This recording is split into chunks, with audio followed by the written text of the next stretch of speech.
It's been a few months since we've caught up, so it's hopefully you've all been keeping well over our rain retreat time. Hopefully you've got lots of meditation in yourselves.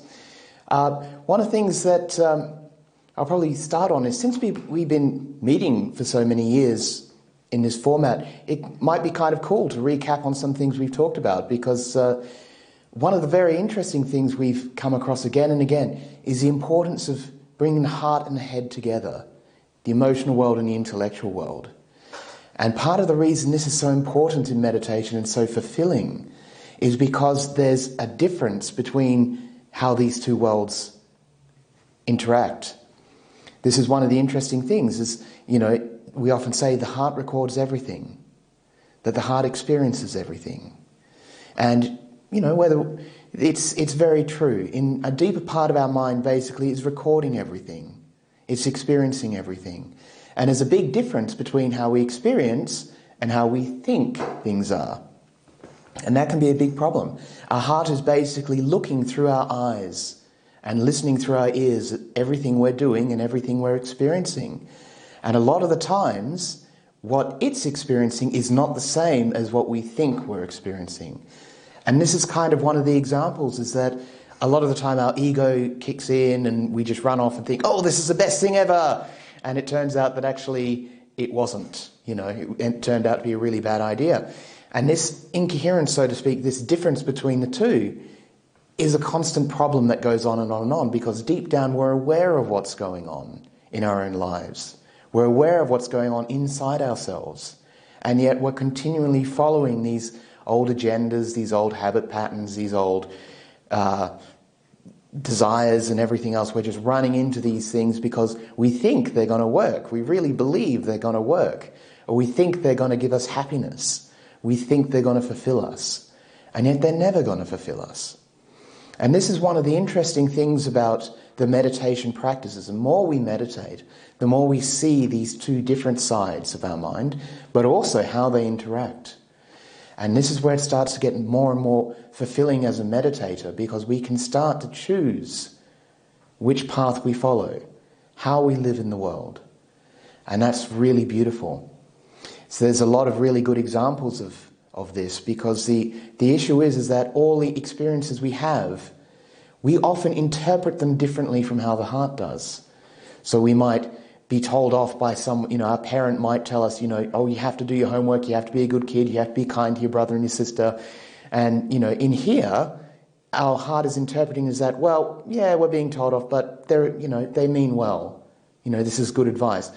Our ego is sort of saying, I don't like this. Who are you to tell me what to do? And it starts its own story. And it launches off into this big thing. And there's this big split between the two. Between the ego, between the intellect, between the emotional world, the psychological world. All these things start to separate. And they become more and more dysfunctional and more antagonistic to each other. And this is a big problem. A lot of the time our agendas and our priorities are not really in line with what's a good, healthy, happy way to live. And we're just following them because we don't know better. We're not necessarily mindful, because we're not really in touch with that deeper side. I remember one classic case. This happened a few years ago. It's a real event, so I've tweaked some of the details to obscure who it is, but they're not a Buddhist. And the case basically this was a young man who loved his grandmother to bits, had a very long relationship with his grandma. And as she was getting older, all of a sudden, because he had money troubles, part of him wanted her to die so he could have the inheritance, even though deep down he loved her to bits.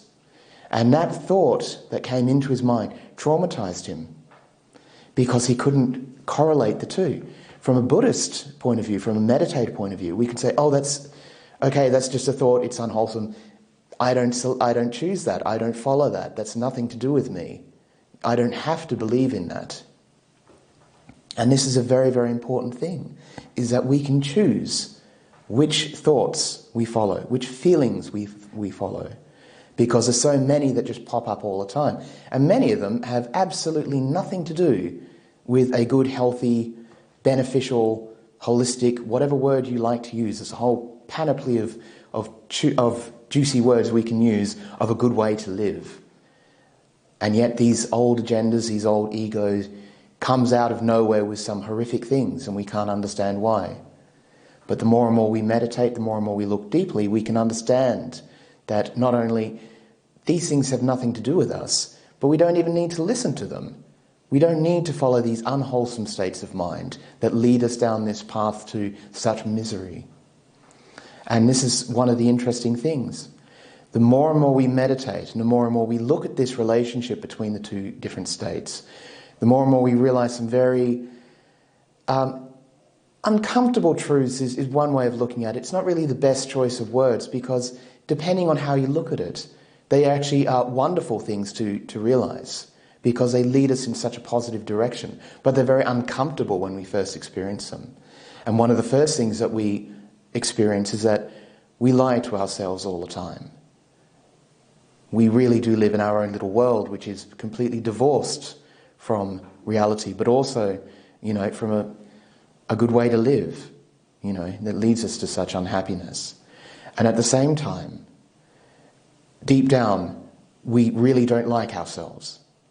Many of us, particularly in the modern world, with all the new advancements in technology and distractions and entertainments and all the things that we can run after, deep down we're incredibly miserable people, and we're very, very unhappy. And that's partly why when we start to look at this relationship, we can see that from that unhappiness we're going out looking for something else. And that something else that we're looking for, in many times, is a good thing, but the ego hijacks it to become something unwholesome. So we end up trapped in this loop that we're never going to find happiness through this. And yet it doesn't have to be this way. This is a wonderful thing about the Dhamma practice, is that we realize we can change our lives to be something really wonderful, and a really wonderful experience to live. We don't have to be trapped by these thoughts. We don't have to be trapped by that young man who loved his grandmother to bits, and yet a little part of him wanted her to die. We don't have to be like that, because we can recognize that that's just a passing thought, nothing to do with us. We don't have to buy into these things. And so when we practice meditation more, and particularly other elements of the Dhamma practice start to become more relevant, they start to become more beautiful, because the heart itself lacks confidence. It's not very happy with itself because it's never being listened to. And the intellect isn't being listened to together. That's why it's so important to bring these two together so they can correlate each other so much better. And when they work together, there's so much benefit. And so a lot of the things we do, all of a sudden, they aren't just little things we do to be a good little Buddhist. All of a sudden, keeping precepts become an incredibly beautiful way to live, because it makes our heart so much happier. It trusts us more, it feels more confident. It feels that it can be within its, we can be within our own skin comfortably, so to speak, because a lot of the time, our heart and our mind is afraid that we're going to go off and do something random, because most of the time, that's exactly what we do. And so the more we build that good relationship with ourselves, through keeping and as well doing all these other things, practicing kindness and generosity, the heart loves that. The mind loves that. And it feels so happy to share, to give, to just be present. It's wonderful to the mind. And the same in the meditation as well. Whether we're doing a mantra, whether we're following the breath, whether we're walking on a path, whether in walking meditation, whatever we're doing, a lot of these meditation practices are very soothing to the mind because they're repetitive, calming. Unfortunately, for the vast majority of meditations taught today, that's not really the emphasis that's put on, unfortunately. But when you look at it, relaxing the breath, just breathing in, breathing out. You don't need anything else in the world, but you can be just here in this moment, is incredibly soothing. And that's so beautiful. And there's so many little things in the Buddhist path that all of a sudden they become relevant. They make sense. They come together and work really, really well. And this is something which, the more and more that you do this, the more and more you get this feedback, because you're experiencing, this did bring me happiness. I do feel better doing this. And I don't feel good when I do this. And I don't feel better when I do this. And you can choose between the two on your own terms. So it no longer becomes something that, some monk or some nun sits here and tells you what to do. It becomes your own journey. It becomes your own experience of how to live. Which is really, the more and more you do it, the more and more it just sort of seems that this is the best way to go. But of course it's one of those things that's, it's very easy to say that. Not so easy to do at the beginning. And that's where it becomes even more important to understand these things, to talk about these things. Because at the beginning it is a lot more difficult. At the beginning, when you start to meditate, you'll find that your mind is going to do its darndest to get away from you. It's going to run off into thoughts and feelings and fantasies and dreams and fears. It wants to get away from this experience because it doesn't want to be here. And this is where we change the context. We change the environment, so to speak, of our mind, of our life. Because all of a sudden it wants to be here with us. It wants to be here in the meditation or just daily life. It has nothing to be afraid of. And this is one of the big, big things. Our mind is really afraid of us as people, of ourselves, right? Not just other people outside and all the stuff that's happening in the world that you read in the newspaper and on the internet, but in ourselves. Our mind fears us because it doesn't know what we're going to do next. We can just go off and do something random and something self-destructive and harmful and something we're going to regret for the rest of our lives, or something that we're going to do where we're going to have to look over our shoulders for the rest of our lives. And this is the thing. It never needed to be that way. There is a choice. And it's coming from that choice. We need to be confident in ourselves, but also experienced in ourselves to see firstly that it's there, but also that we can make it, that we can choose how to live. It doesn't mean necessarily that you have to go and be a monk or a nun or anything like that. Yeah, that's helpful for some people. For some, it isn't. For some, they end up going backwards as monks and nuns because they end up following an ego trip even more. They build up their identity even more and try to protect themselves even more to push off the world. And so it can be a backwards thing. It's all about understanding what you really need. And that's where it becomes even more interesting, because as you see, each time that you do this, the more and more it becomes relevant. The more and more it becomes real. The more and more you realize that you can do this. And so when we're meditating, when we're doing our ordinary practice, all these things fit together. By doing kindness and generosity to ourselves and to others, by leading a healthy life, by leading a mindful life, we start to see how all this fits together. Because it's always been that way. This isn't some magic pot of gold at the end of the rainbow where we have to travel to some distant world to get some happy ever after. It was always here. And it was always in you.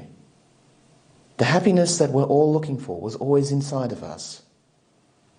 This is one of my favourite parts of the Buddha's narrative.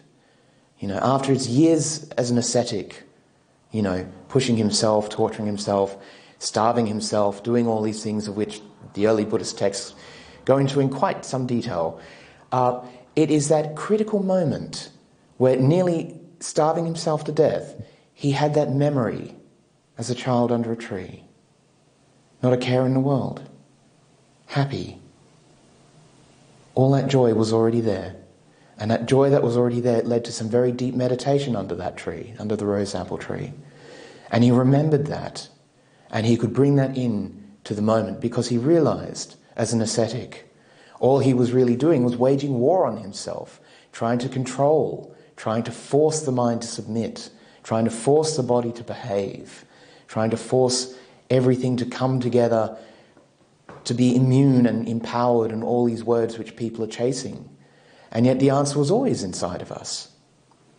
And that was such a huge changing point in the story of the Buddha's life, and why it's still told today.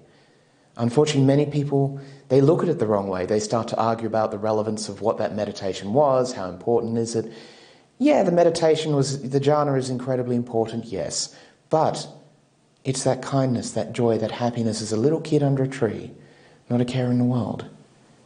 He didn't need, as a little kid, to go off and torture himself to find happiness, or to get this or have that. He already had that happiness. And this is the thing to understand. You have it too. See, this is the thing. You might not realize it yet, but it is in you. And this is where the meditation comes from.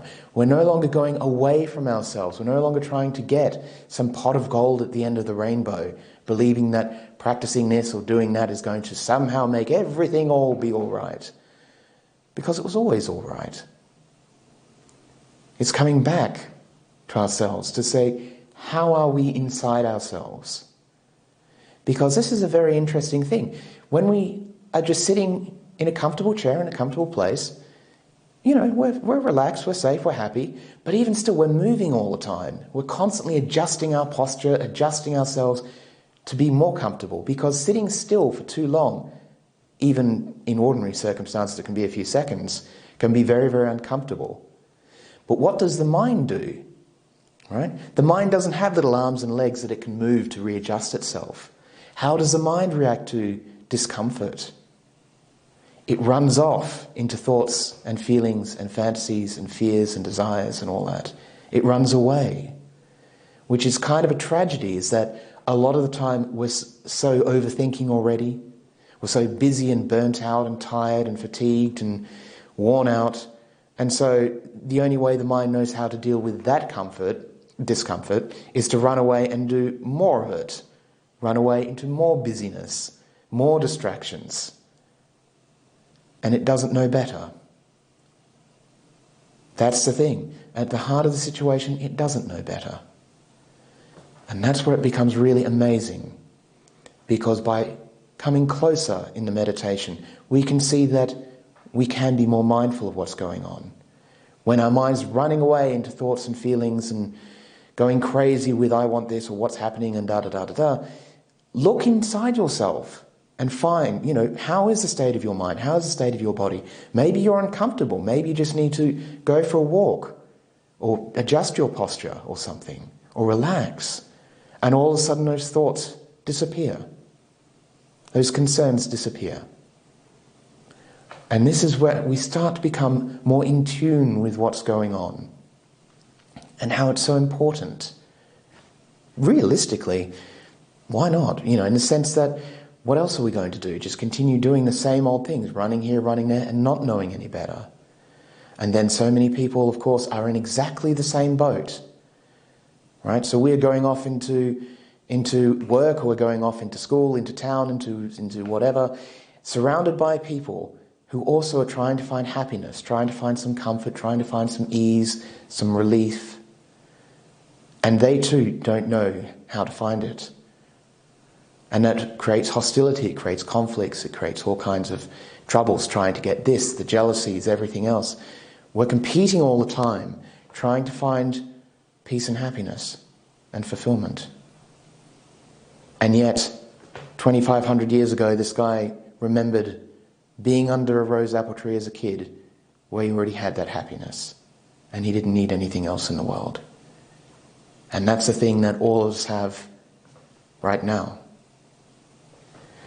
So it's 7:30ish. Shall we move on and dive into some meditation? That would be absolutely wonderful. Thank you. Great. So, everybody, as usual, please stand up. Give yourself a bit stretch. Adjust your clothes as you need to. And that way you can get yourself a bit more comfy. It's always good to set things up first. Especially after you've been sitting for a while, so, it always helps.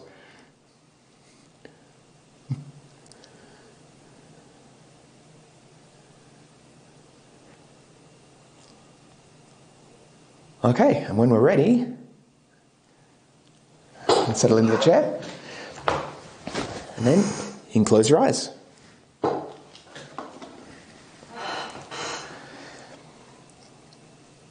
And And the first thing we're going to do is to consider how to be more in tune with our experience right now.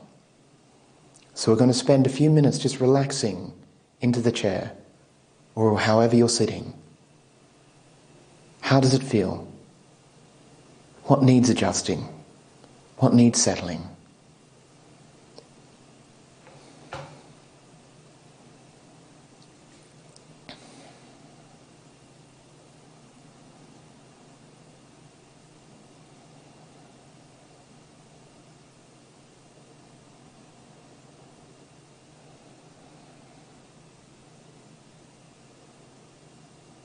If there is a sense of, thank you, it's relaxing, this is nice, finally we can relax, follow that. See where it leads. Bring that into the picture.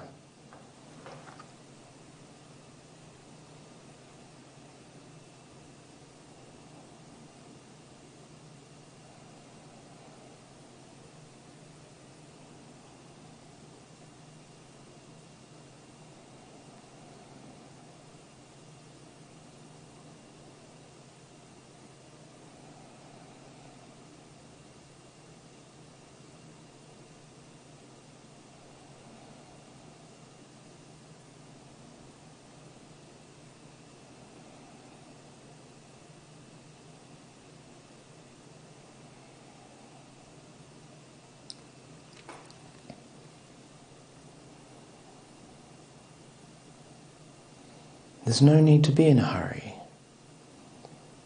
This whole process of settling in can take up to 5 minutes, sometimes longer.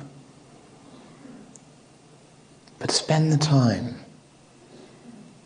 See where it goes.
And now you can settle on your breathing, or a mantra, or anything you like, and see how a repetitive, just watching your breathing can be soothing, calming.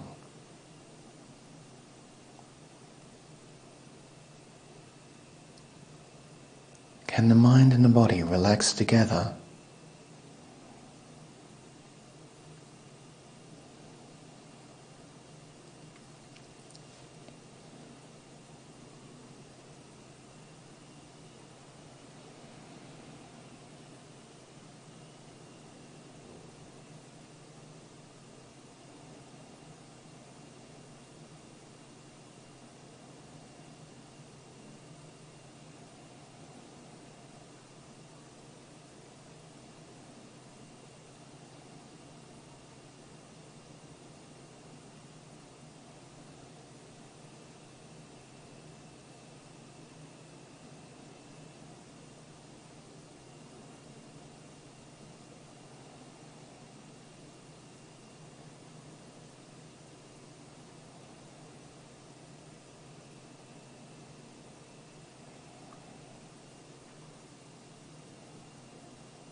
If your mind runs away and you're lost in thought,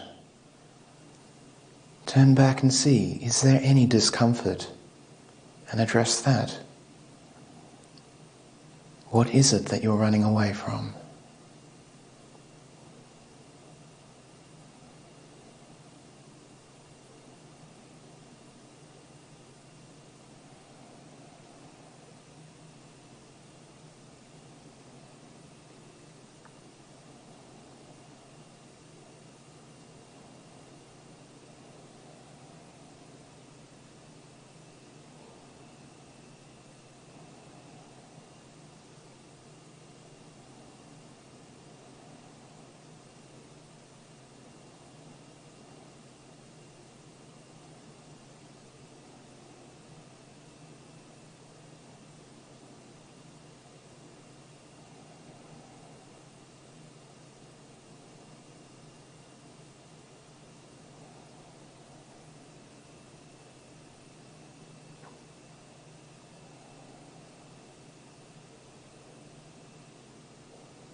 At this stage, keep both the mind and the body in your awareness so that you can relax them both together with your breathing, with your mantra, or whatever you're using.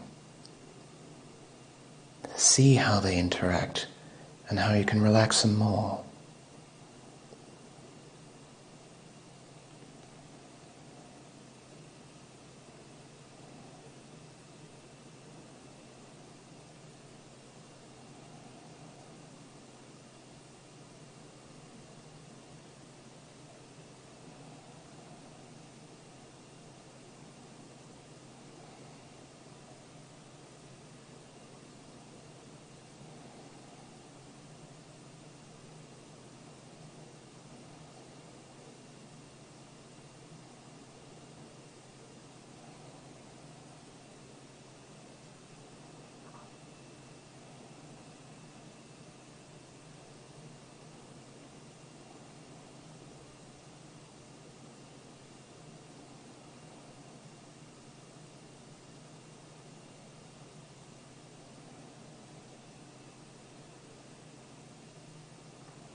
Is there a sense of ease or comfort in yourself? A sense of happiness or a sense of joy? Reach out to that feeling. Bring it into the space.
And now start to become aware of the room that you're in,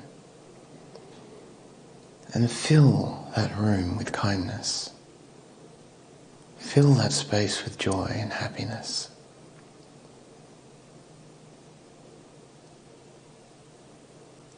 You can imagine it as a light filling the entire space, or sending the feeling out.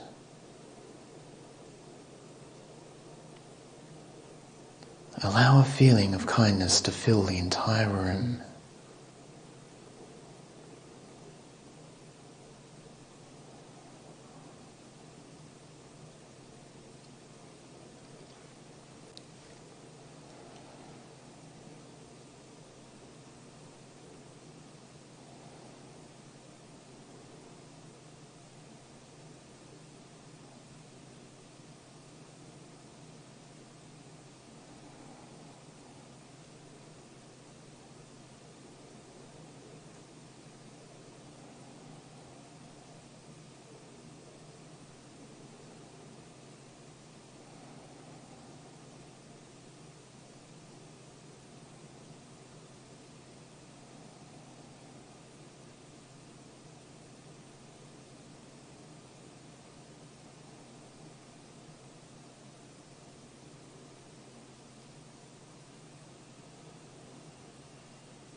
And then expand that feeling, that light, however the kindness appears to you.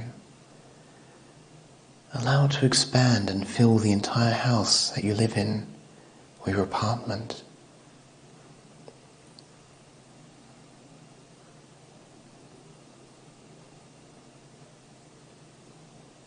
And let it include any people in there, or any pets or animals.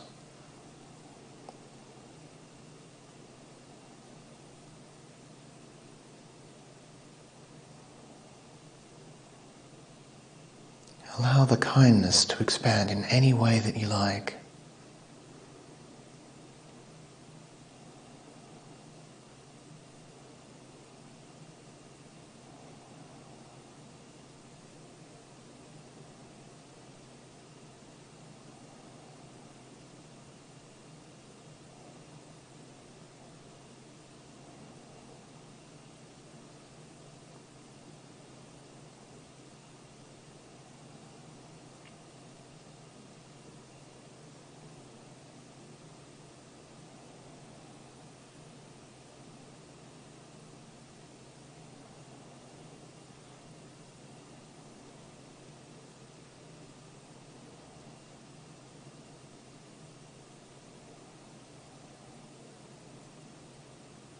And send a wish for happiness and joy and good health and well-being to fill the entire house.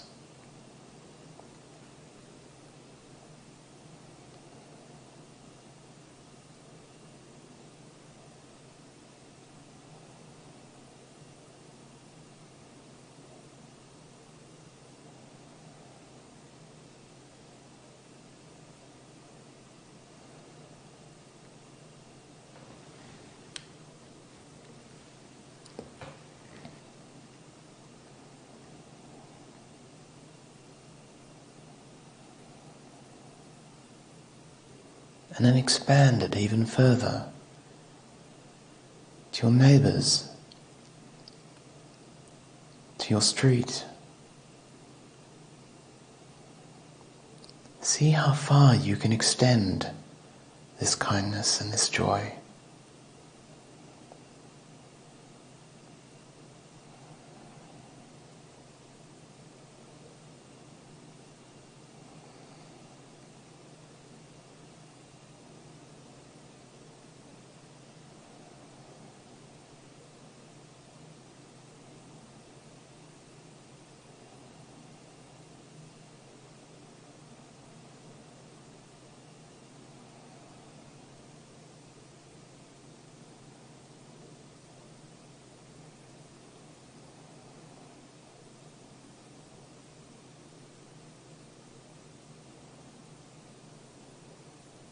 Now imagine it expanding further and further as far as you can, with a wish for all to be happy.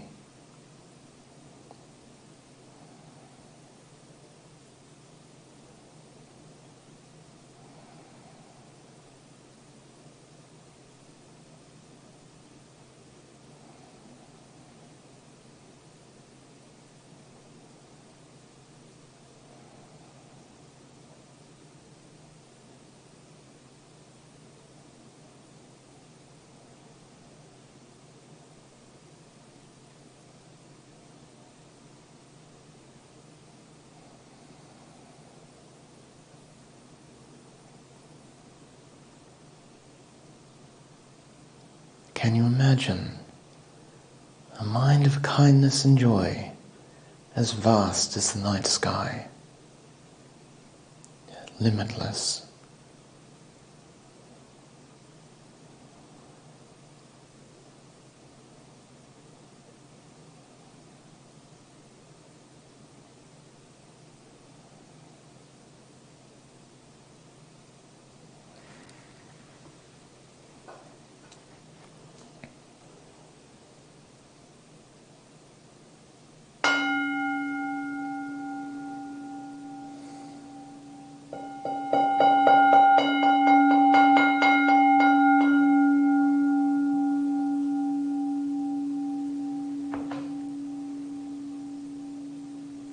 And when you're ready, you can open your eyes.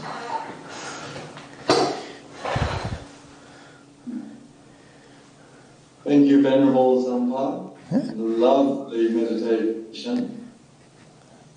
Would you like to continue with your Dhamma talk for a while, or? Well, if there's any questions, we can go on those. Not much has changed. Got a question they would like to ask? You're welcome to put it in the chat or unmute yourself and ask it directly. I think people are just slow about that. Venerable, so. All right. Set your chairs in the upright position. Please put your tables up and put your seatbelts on. We're coming in for landing.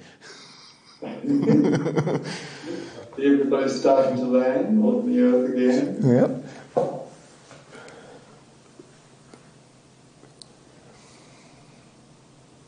I have a quick question. Yeah.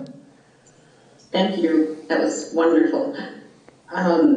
Most days I'm fine meditating. I don't mind doing it at all. But every once in a while I'll have a day where it's just, I will do anything to avoid sitting down and doing it. So I don't know if you have any thoughts on that. Mm-hmm. There can be a lot of reasons. Interestingly, there's kind of a threshold that we have. A lot of the time it's that we enjoy our meditation and everything else, but there's sort of this inner limit that we have that going, yeah, we don't need this right now. I'm not ready for this. And inside it's sending you all these signals that this is not the right time, the right place. And it's fine for that.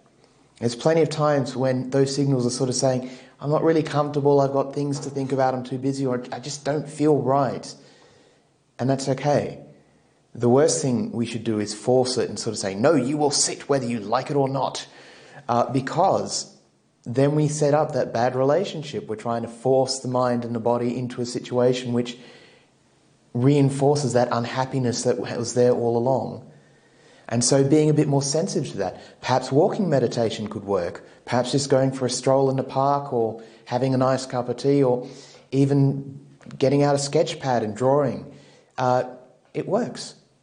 Or even going out into the kitchen and cooking something nice for dinner so that you can share with people. Sometimes you need a bit more joy.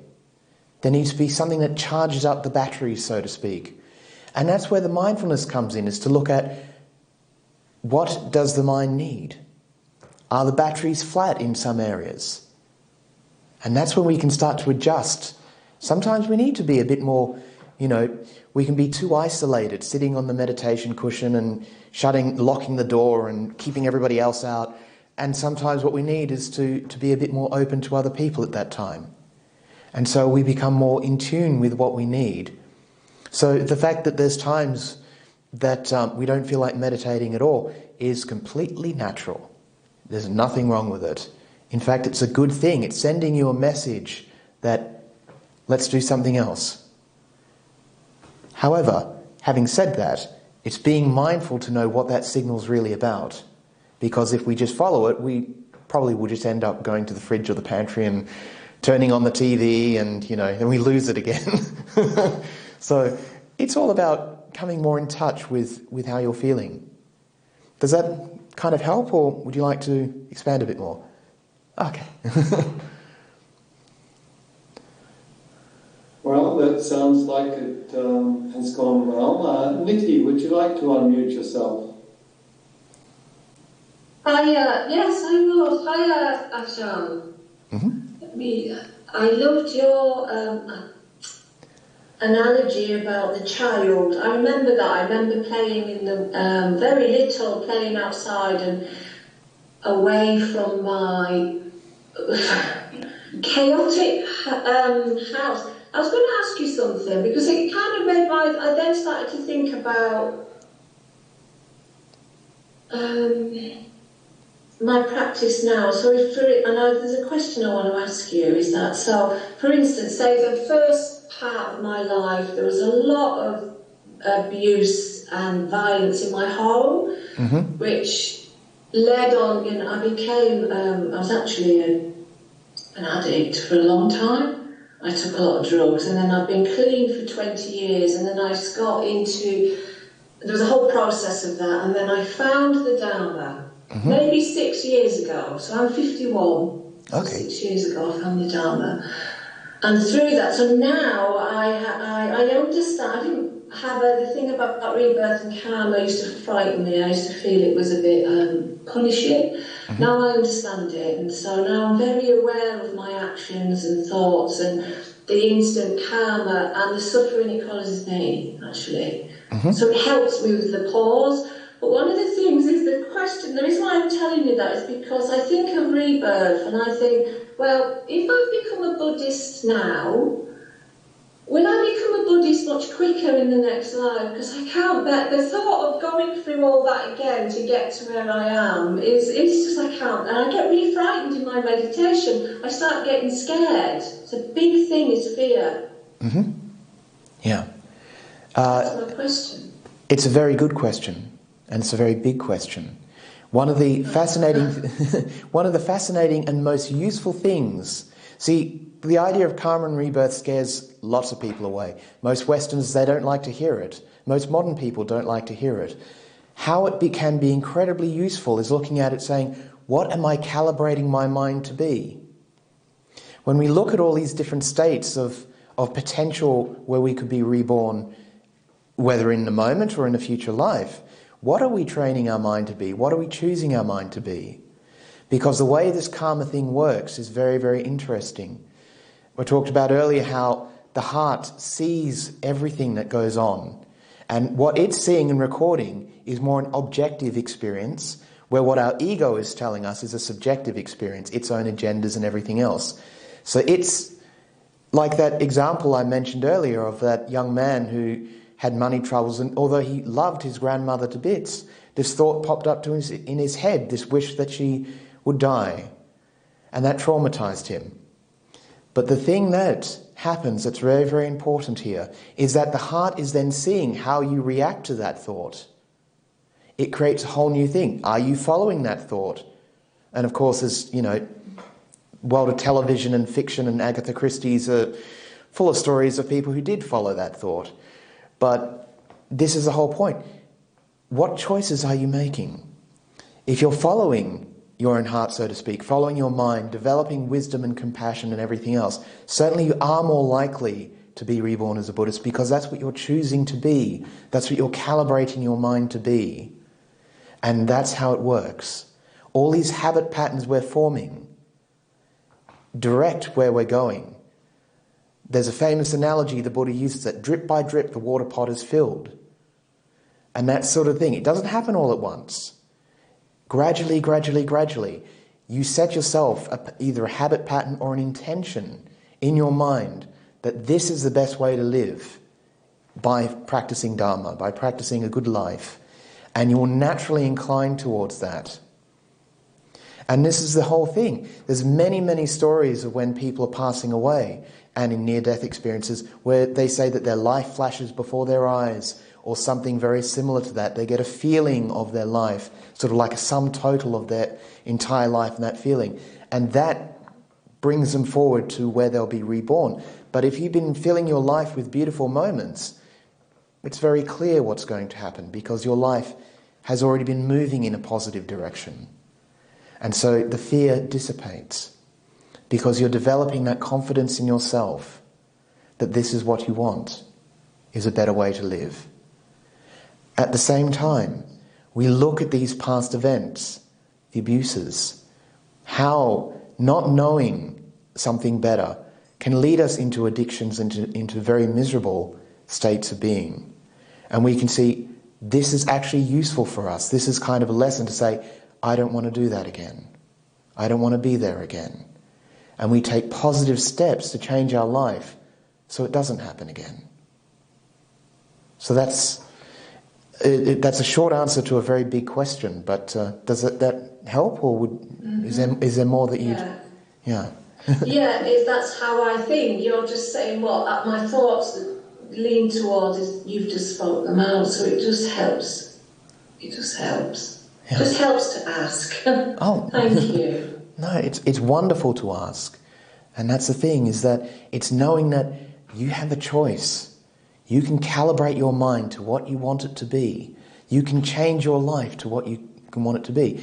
You know, we can't snap our fingers and become Prime Minister, but we can make a whole lot of changes in a much better way. So thank you. Thank you. Yeah, thank you. Yes, I have a question in the chat. Would you like me to read it for you, Venerable? Yeah, sure. First of all, it was inspiring about childhood and the way you mentioned it, Venerable. It took me back to my childhood when I was just so happy as a kid, just reading children's stories every night. Mm-hmm. I realise I get older that the joy slowly disappears and is replaced by worldly problems and jobs, etc. How can I find my way back to the joy in daily, and more important, bring it into my meditation? One of the best ways of doing that is actually in your meditation is to remember that experience. So you might, for example, remember a time where you're at somebody's birthday party when you're a kid, surrounded by family, enjoying yourself, and bring that happiness into that moment. And that makes it alive. You can reconnect with it very directly. And the more and more you remember it, the more real that feeling comes in. Because the past is gone, but the feeling is still there. And the ability to experience that happiness is still there. That's really the sum message of that moment under the rose apple tree of the Bodhisattva's life. He had been torturing himself all these years, waging war on himself for all these years. And even as an adult, he could find it again. Age is not a barrier. And that is something really wonderful to understand. The problem is, of course, the older we get, the more stuff there is. The more tired we get, the slower we get. And that, unfortunately, is just the way things are. But that doesn't mean that the joy is destroyed. It doesn't mean that it's lost. It is still there. You can still reconnect with it. And so remembering, sometimes even if you have a photo album, is sitting down and flicking through these old photos and remembering those joyous moments. Does it make you happy? Can you feel that joy? And start to incorporate that more into your life. Have moments of joy more and more and more. And then it becomes more habitually set in your life, more easier to access. It becomes richer and easier, more fulfilling. Because then you might have that joy of in the past where, say, of a child at a family birthday party or a family gathering, where everyone's happy and sharing. Then when you're happy and sharing today, it's still there. When you're sharing with your family, when you're sharing with your friends, it's still there. You just bring it into a modern context, make it relevant in a modern context. And then the more and more you do, the more and more it just fills your life. And that's wonderful. So, hope that helps. Thank you, Venerable. Is there anybody else who would like to unmute and ask a question?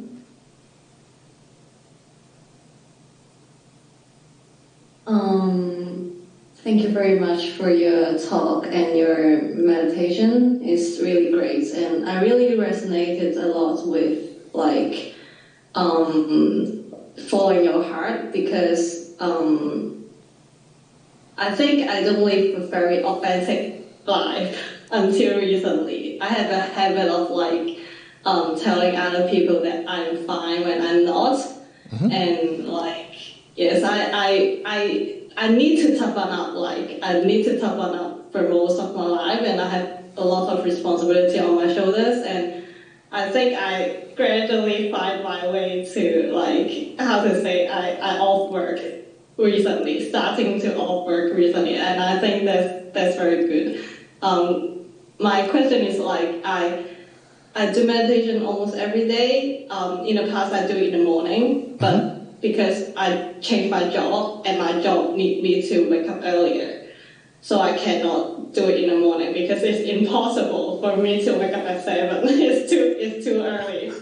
And I will do it at night before I sleep. But some days I find that I kind of enjoy it, but it sometimes disturb my sleep. I don't know why, but sometimes I will do it before sleep, and then I will feel kind of awake, and then I do not sleep that well during the night. And do you have any advice on how to deal with the problems? Thank you.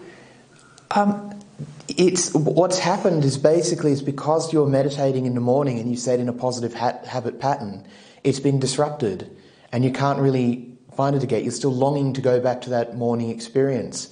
If it is possible to get a little earlier, that can help. I mean, my alarm goes off at 3:20 in the morning, so, I'm up early. Yeah, it's really that early.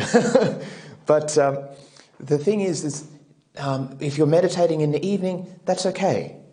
It will take time to readjust.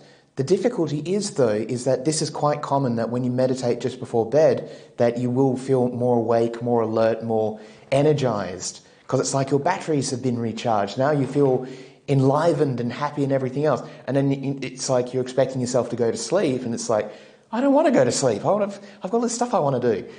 So that certainly happens.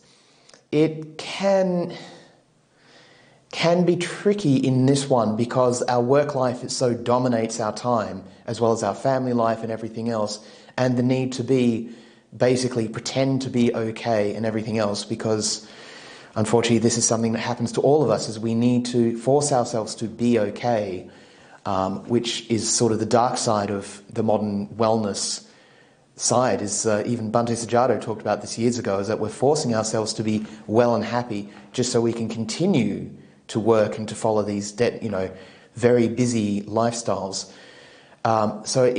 Finding those moments of time and joy in other ways can start to become really worthwhile. It starts to become more of an adventure, how you can find in your own way what makes you happy. Because really, if you have any opportunity of sneaking out for, say, 15 minutes and catching a short meditation during the day, that is well worth it. But gradually, it does change. It won't happen overnight when you've just sort of changed a habit pattern, when you've changed a routine. It will feel sort of unsettled for a while.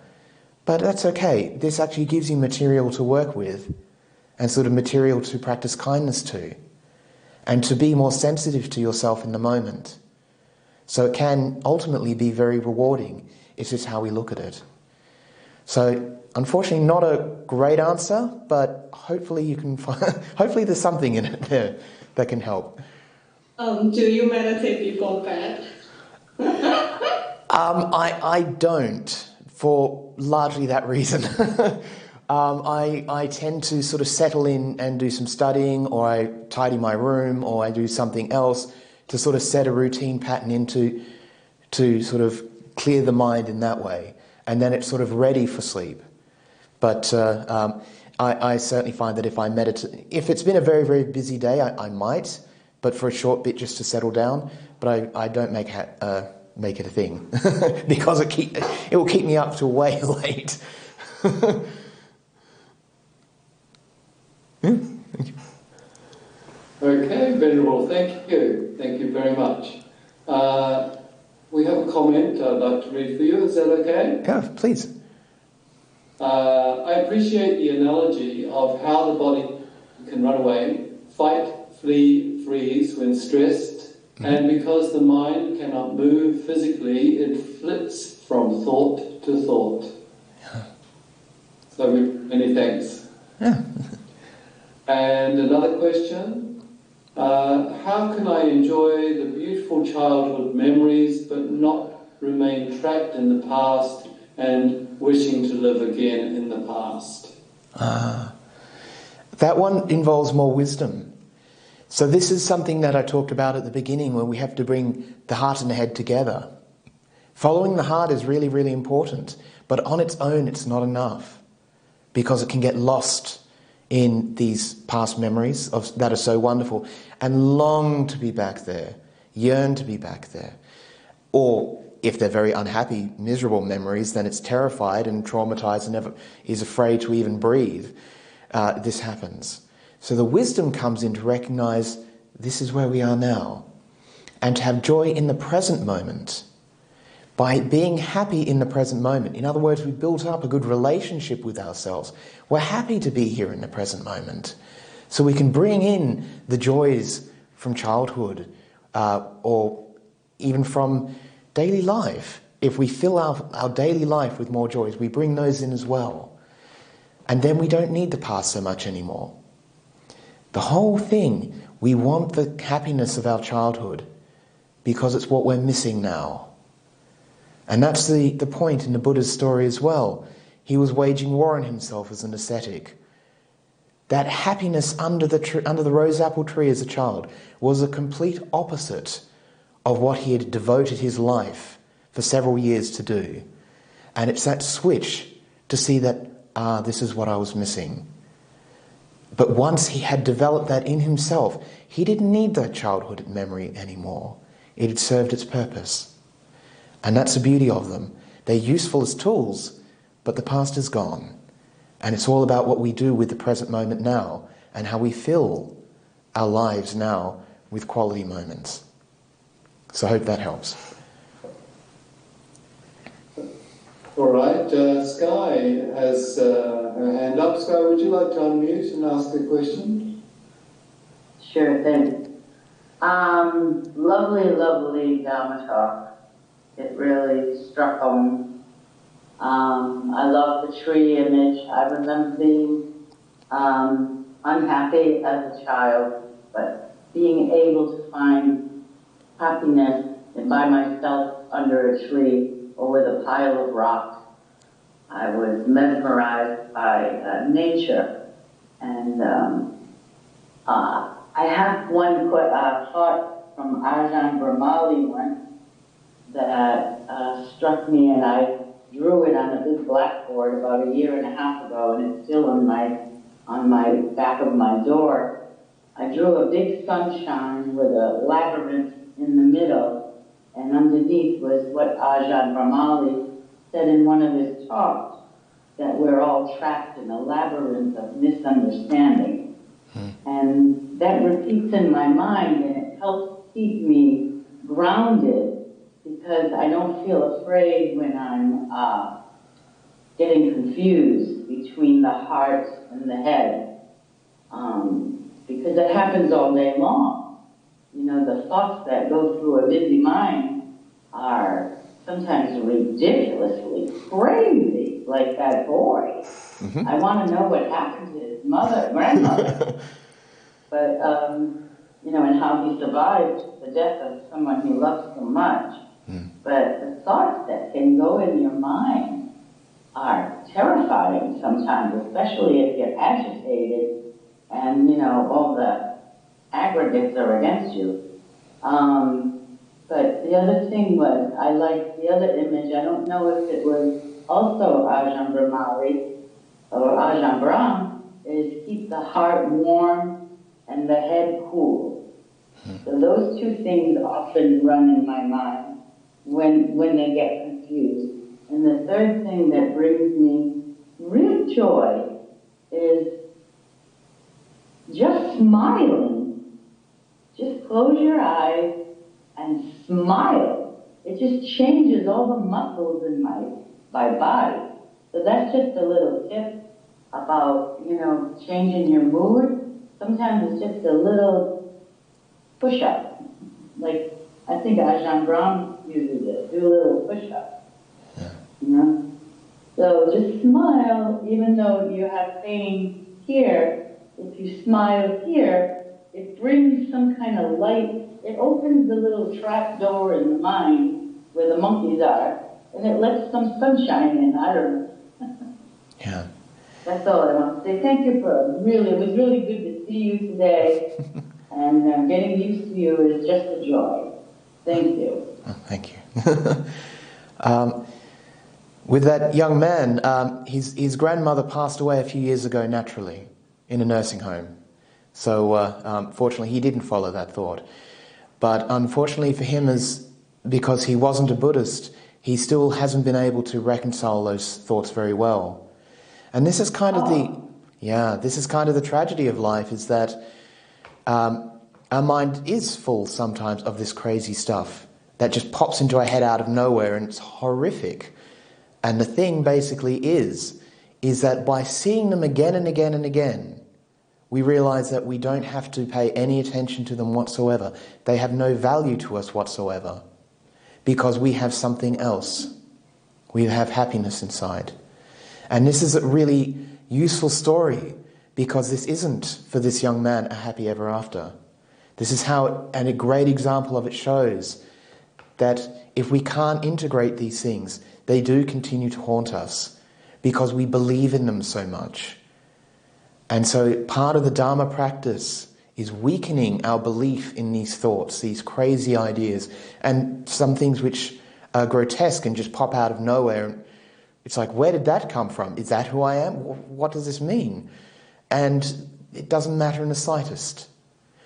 But it's not just for me to say that. It's for you to see for yourself that they don't matter in the slightest, because you don't have to buy into them. And this is where a very, very interesting thing, also as you said as well, just smiling does make a big difference, because it changes your little mind state. There's a small intention there to smile, just to be happy in that moment. And that intention is being enabled in a positive way, and we can grow on that. And so there's lots of examples there where we are for sure trapped in this labyrinth of thoughts because we don't know how to navigate them. This is the whole point in the dependent origination. The root of dependent origination is not knowing, avijja. And it's not knowing how to navigate these things, not knowing what the Four Noble Truths are, not knowing how all this works. And so by meditating more, by observing the mind more, as well as this positive feedback, we can see that we do have a choice. We can fill our lives with more happy moments, but at the same time, we don't have to be the unpleasant thoughts are just going to pop in our heads. We don't necessarily know when or where they will come, but we don't have to buy into them. We are, in a sense, we're not enslaved to them. And that's the thing. So for that young man, it may take him many, many years. It might take his whole life to be able to come to terms with that deep haunting feeling inside himself that he wished for someone he loved very much to die. And this is something that can haunt him forever. Unfortunately... Yeah, sure. That would haunt me. If I was overwhelmed by it, I would be haunted forever. But because I have the fortunate experience of becoming a Buddhist practitioner, I realize that every train that comes by, I don't have to jump on anymore. Right. And exactly so. That's the whole point. The challenges for many people is getting themselves to that point. Because for a lot of people, a lot of Buddhists in particular, they're constantly meditating to try and control their mind, to make these thoughts go away, to have everything clean and lovely and sanitized, so they'll never ever have to experience these things.